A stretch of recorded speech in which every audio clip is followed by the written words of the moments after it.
আমরা প্রথম অধ্যায় শ্রীকৃষ্ণের অবতরণ। তো এখানে আমরা ফার্স্টেই যেটা দেখবো সেটা হচ্ছে ভগবানের, যখন ভগবান পৃথিবীতে আসছেন, দাপর যুগের কথা বলা হচ্ছে, দাপর যুগে যখন ভগবানের জন্ম হচ্ছে, মানে জন্মাষ্টমী তিথি যেটা আমরা পালন করি তার আগের ঘটনাগুলি, মানে হচ্ছে ভগবান আসার আগে কি কি সিচুয়েশন ছিল।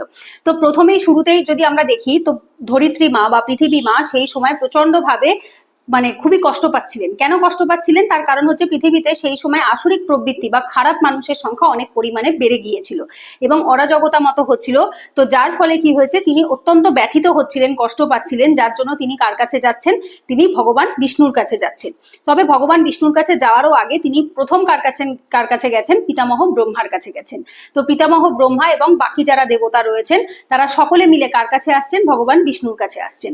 তো প্রথম প্যারাতেই যদি আমরা দেখি যে সেই সময় পৃথিবী অত্যন্ত ভারাক্রান্ত ছিল, খুবই কষ্ট মানে পাচ্ছিলেন আর কি আমাদের যে ধরিত্রী মা রয়েছেন তিনি। কারণ হচ্ছে কি, মাতা বসুন্ধরা যিনি রয়েছেন তিনি খুব অত্যন্ত দুঃখের সাথে, অত্যন্ত ব্যথিত চিত্তে কার কাছে গেছেন, পিতামহ ব্রহ্মার কাছে গেছেন। গিয়ে